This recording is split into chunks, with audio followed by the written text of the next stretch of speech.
Saya percaya sebagai anak-anak Tuhan, ada janji yang jadi pegangan kita semua. Saya ulangi lagi, sebagai anak-anak Tuhan, maka pegangan kita cuma janji-janjinya. Betul saudara?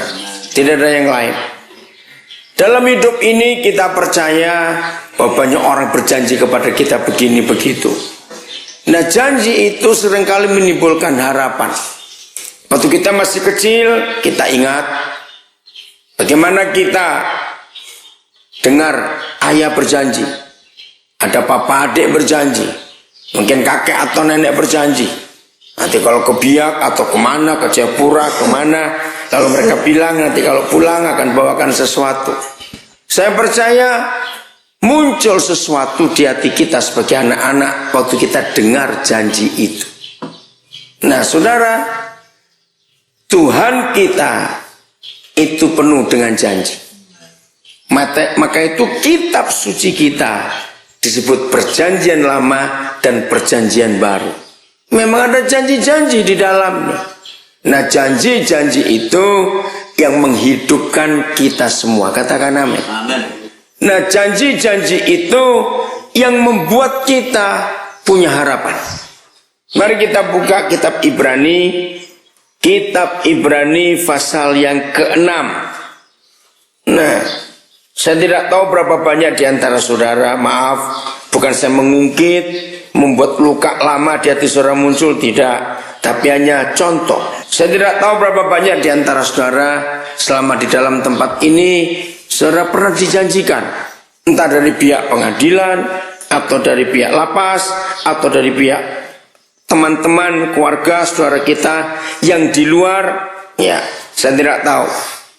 Nah, kalau ada yang sempat kecewa, janji itu tidak terpenuhi, jangan sekali-kali pernah marah kepada orang yang berjanji tapi luput itu. Sebab kita masih punya janji Tuhan, amin. Yang kita tahu janjinya tidak pernah batal.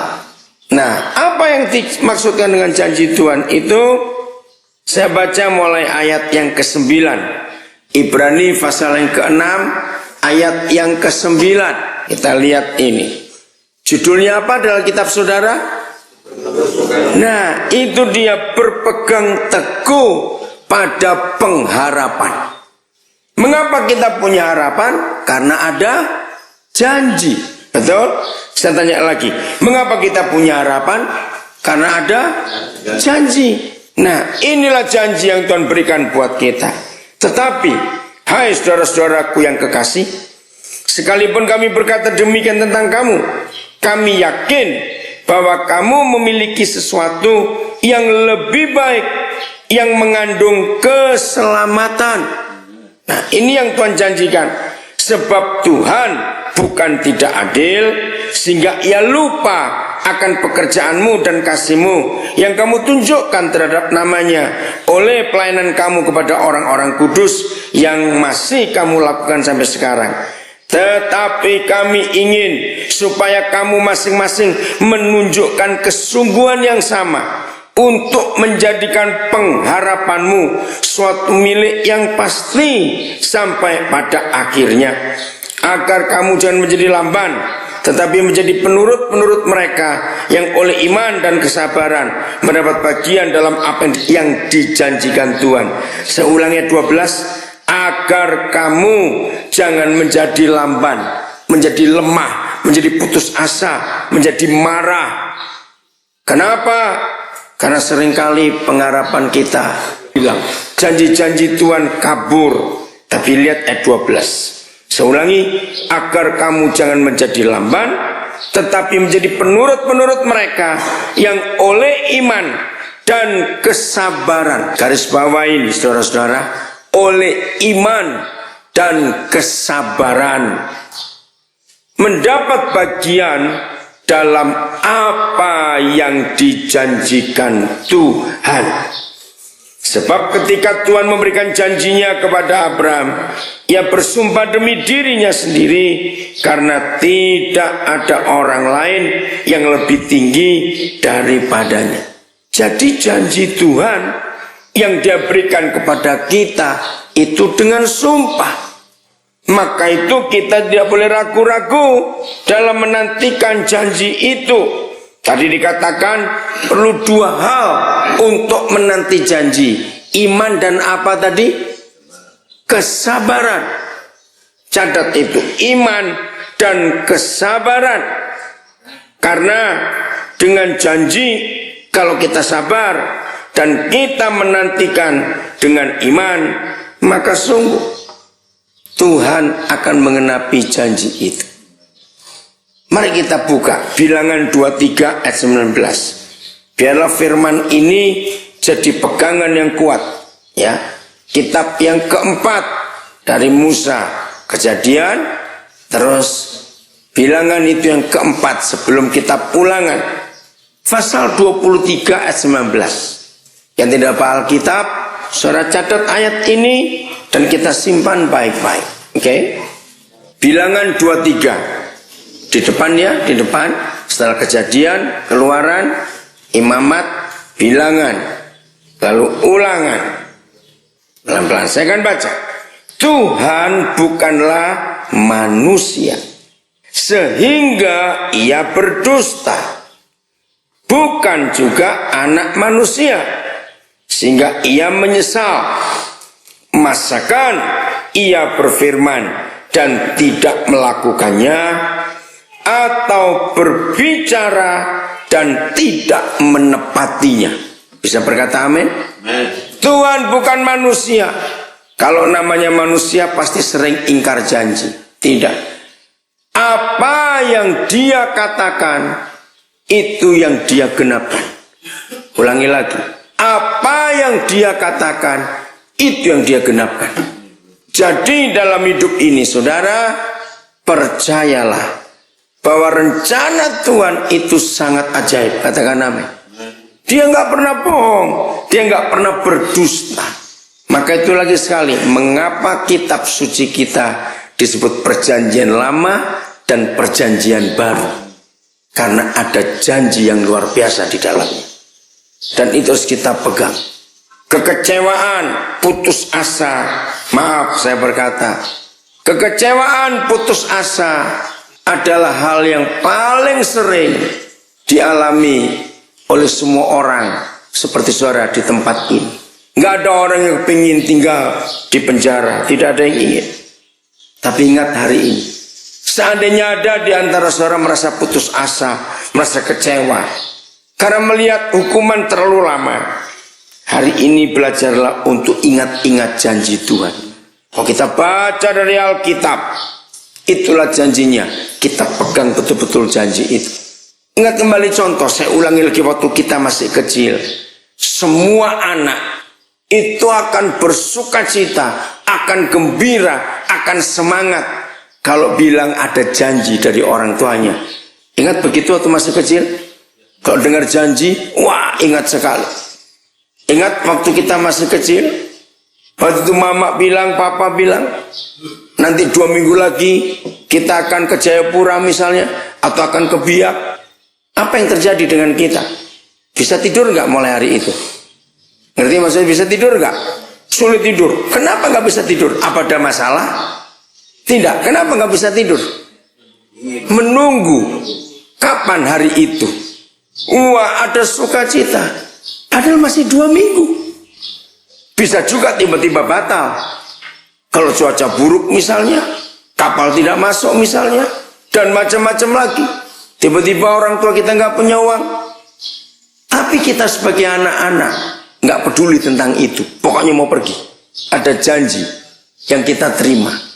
Nah, hari ini kita sebagai orang-orang dewasa, masih adakah perasaan itu ketika kita dengar janji Tuhan?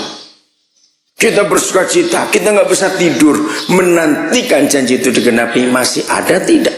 Kalau perasaan itu tidak ada lagi, berarti kita sudah nggak percaya Tuhan. Kita anggap dia bohong, kita anggap dia tipu-tipu. Maka itu aku kecewa, aku putus asa. Mana janji itu? Hari ini kita harus belajar untuk percaya bahwa dia yang berjanji itu bukan manusia yang bisa berdusta. Amin. Dia berjanji pasti digenapi.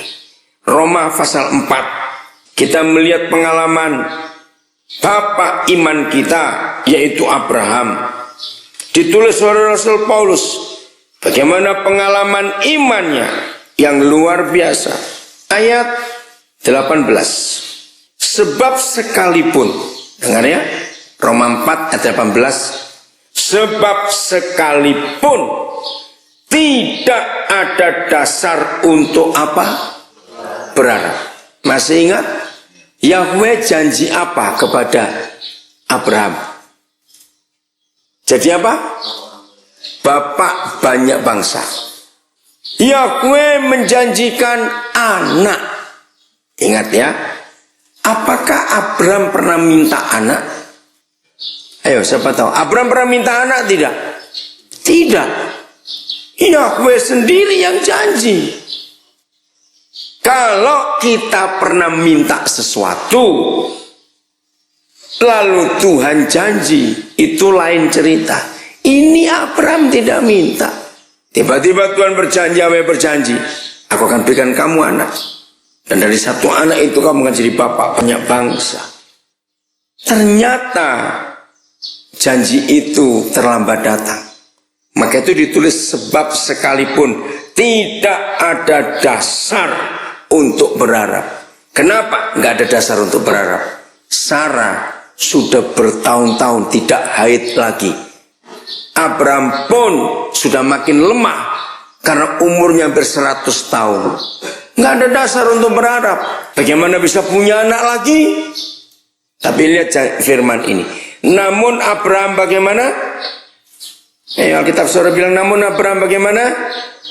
Berharap juga dan percaya bahwa ia akan menjadi bapak banyak bangsa.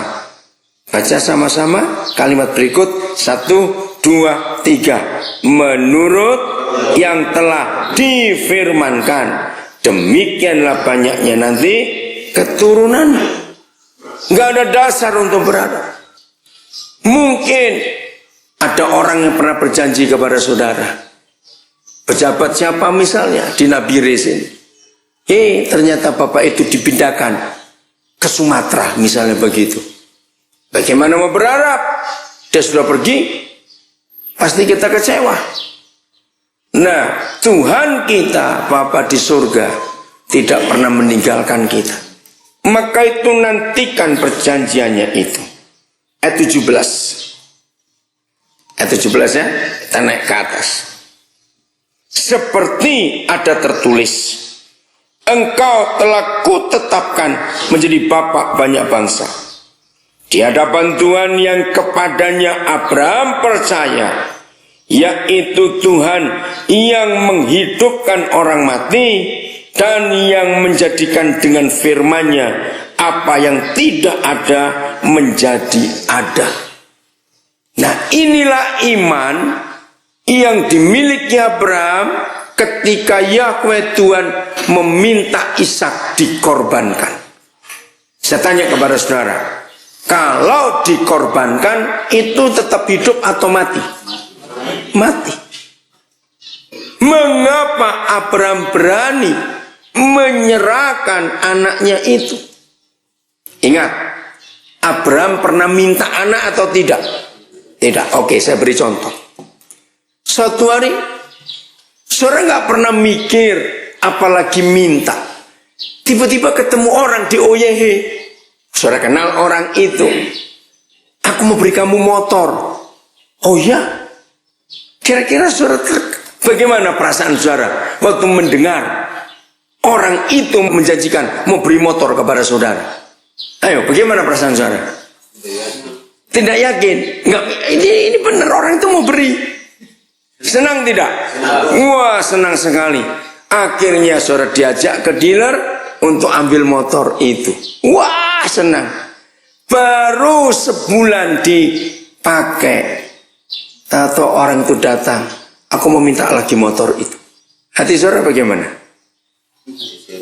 Ayo, hati saudara bagaimana? Marah.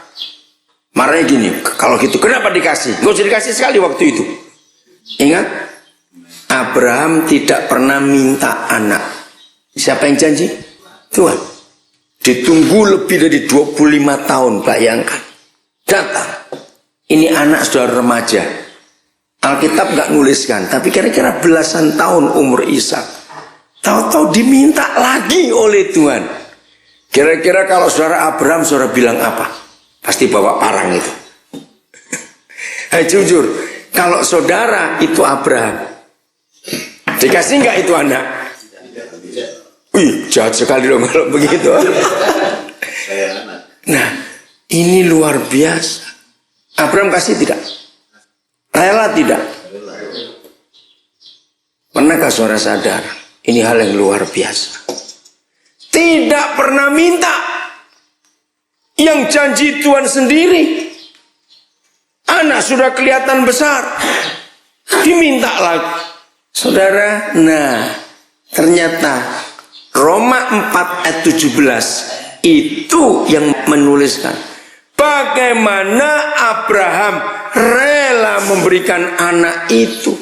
Ternyata dia beriman bahwa Yahweh Tuhan sanggup membangkitkan orang mati.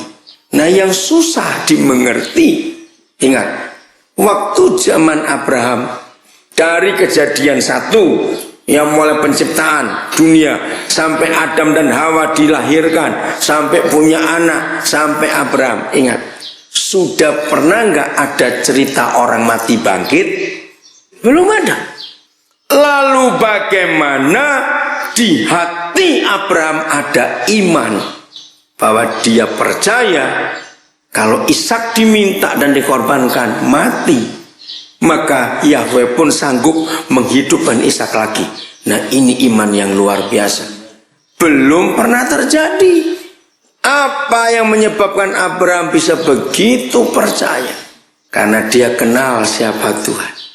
Saudara, hari ini lagi sekali siapa yang sempat kecewa, sempat marah dengan Tuhan. Kenapa Tuhan? Aku begini, aku begitu. Ingat, perlu iman dan kesabaran menunggu janji Tuhan itu. Karena dia adalah satu-satunya pribadi di seluruh alam semesta ini yang tidak pernah ingkar janji. Amin. Dia adalah Papa kita yang selalu pegang janji, tidak asal bicara saja. Maka itu saya ulangi, mengapa kitab suci kita, satu-satunya kitab suci agama di dunia ini yang disebut perjanjian lama dan perjanjian baru, sebab di dalamnya ada janji-janji yang tidak bisa dibatalkan. Jadi kita harus beriman dan percaya janji-janjinya itu sangat luar biasa. Diperlukan iman dan kesabaran untuk menanti itu. Kita buka Ibrani pasal 11. Ibrani pasal yang ke-11. Ayat yang pertama.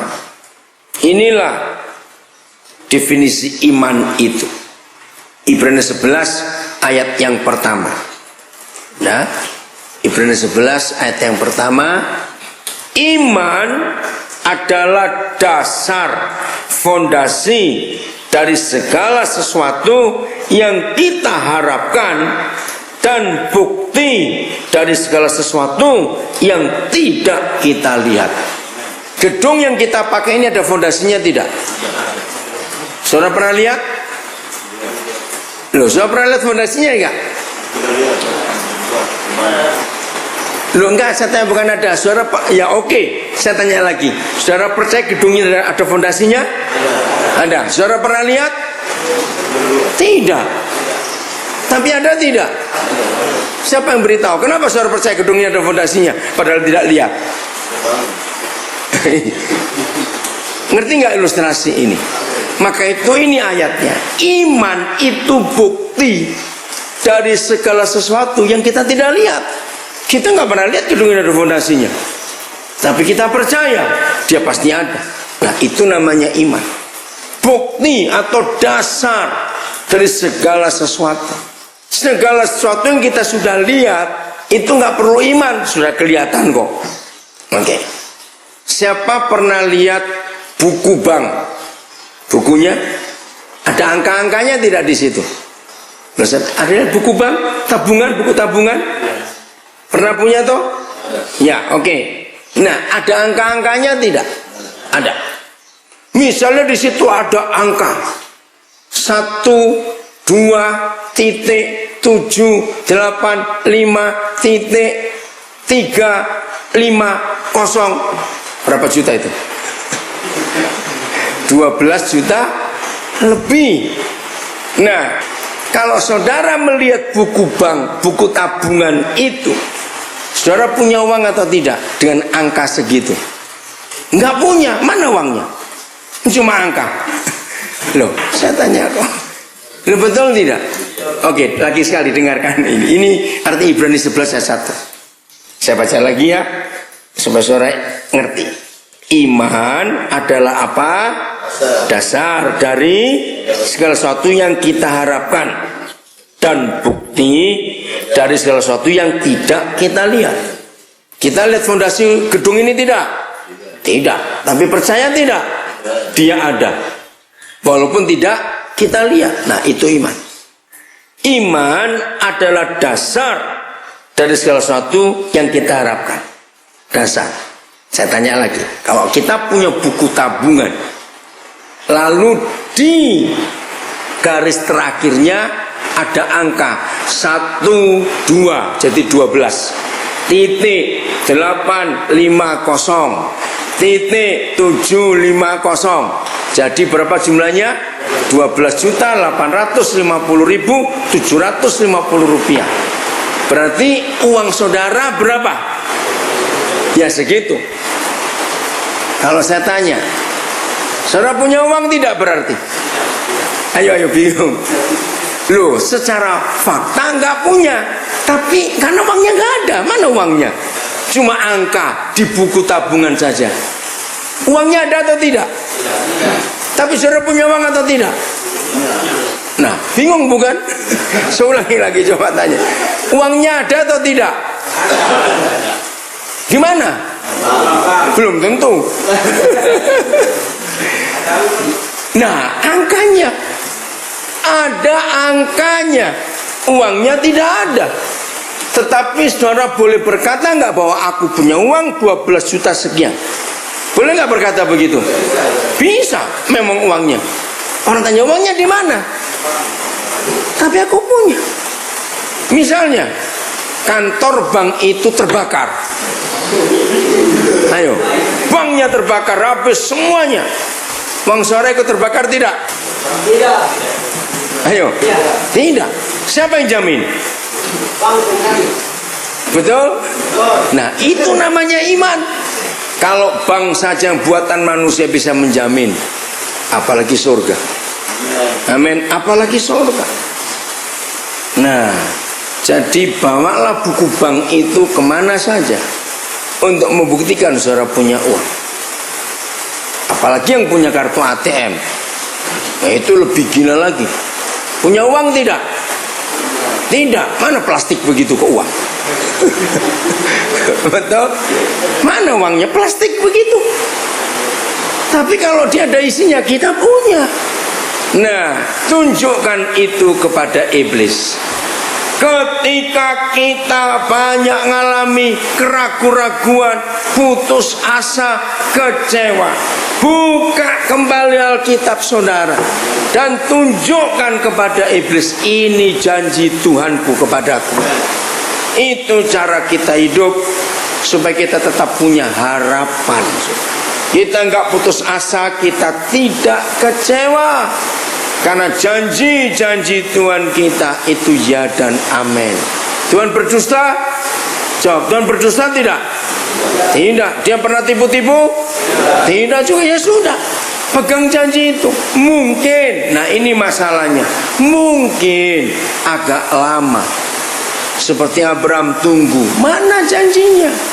Sudah tua begini, kapan bisa punya anak?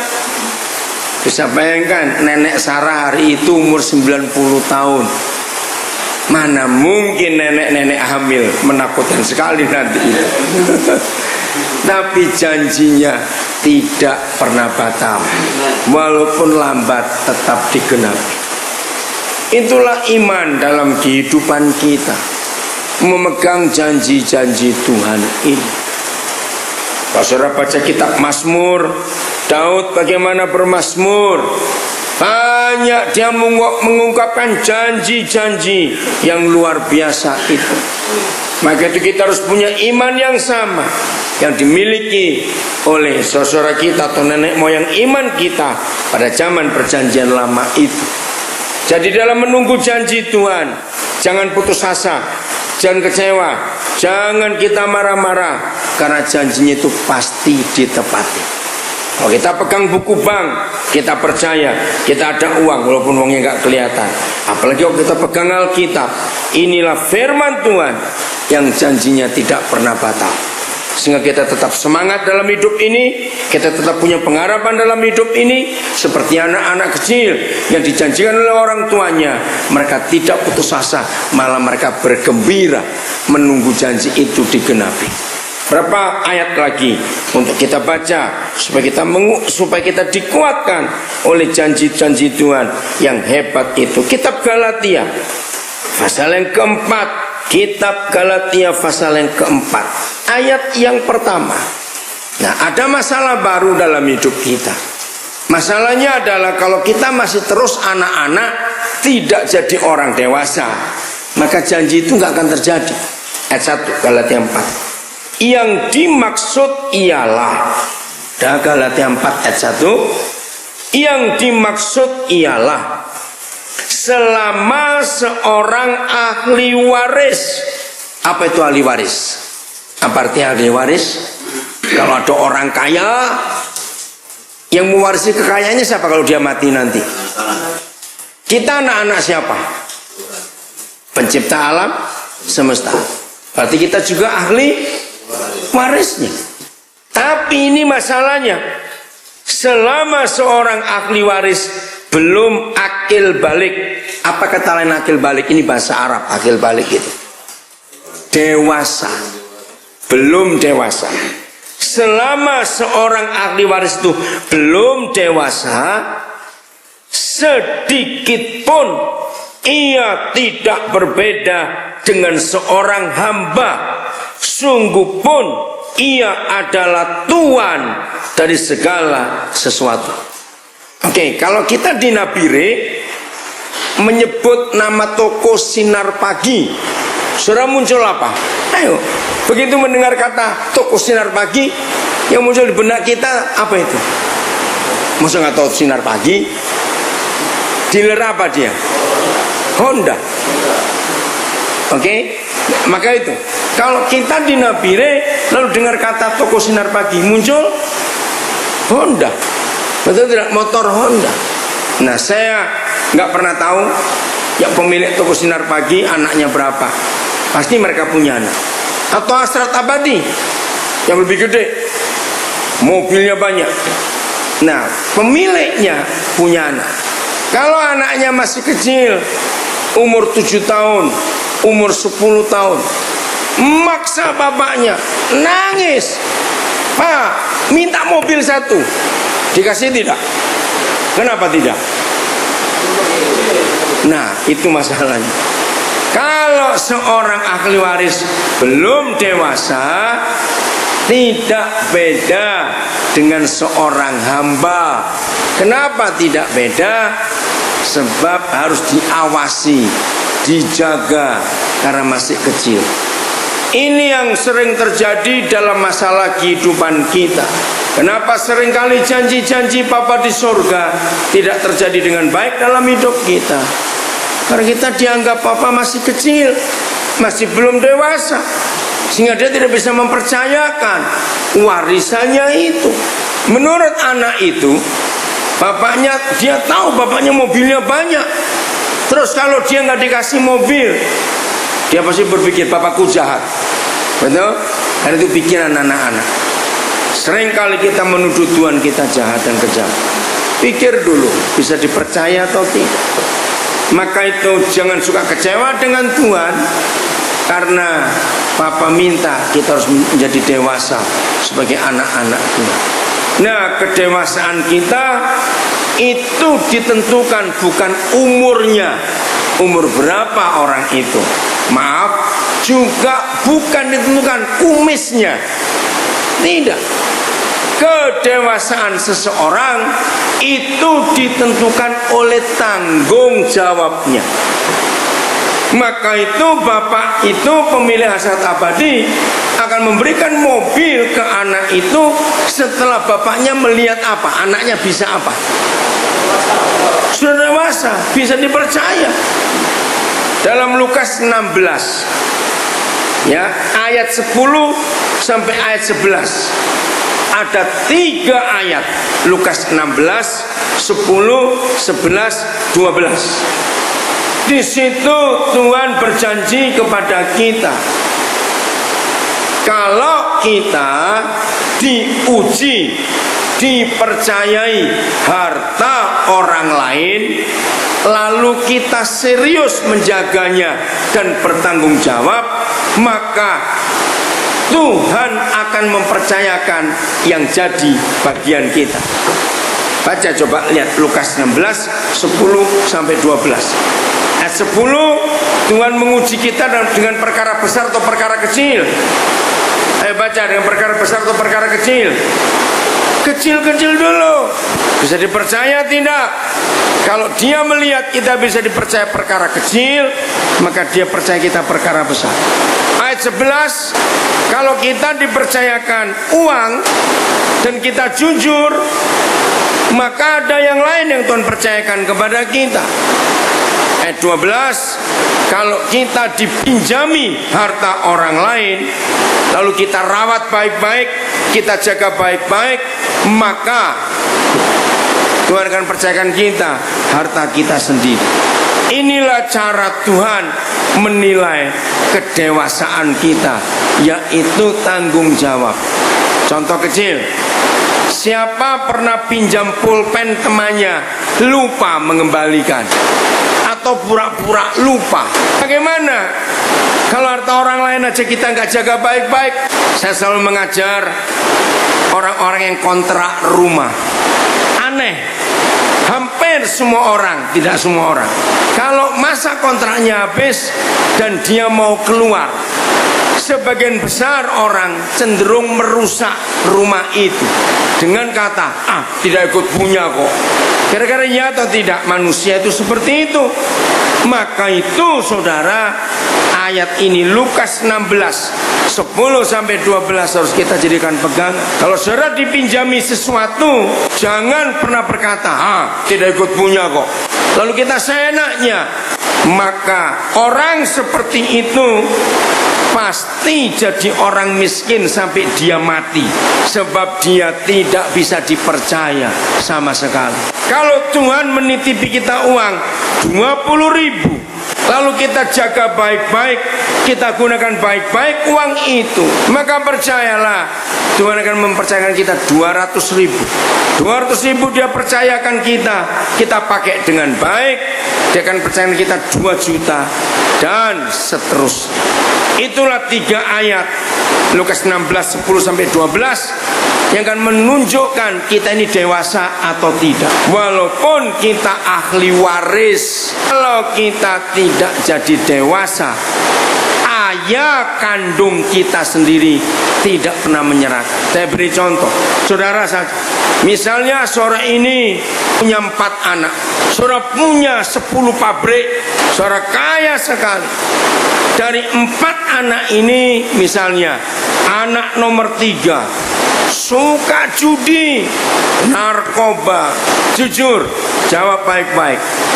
Apakah saudara akan menyerahkan salah satu pabrik saudara kepada anak nomor 3? Kenapa? Habis nanti dibuat judi.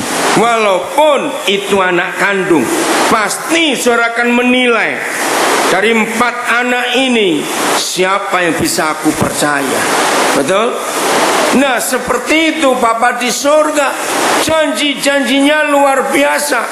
Kita adalah ahli waris kerajaannya, kita semua adalah anak-anaknya, karena kita percaya kepada Tuhan Yesus. Tetapi masalahnya, dewasa atau tidak, dipercaya atau tidak. Jadi ini yang Tuhan ingin, supaya kita menjadi anak-anak Tuhan yang benar. Mau? Ya harus menjadi dewasa, bisa bertanggung jawab atas hidup. Biarlah firman hari ini memberi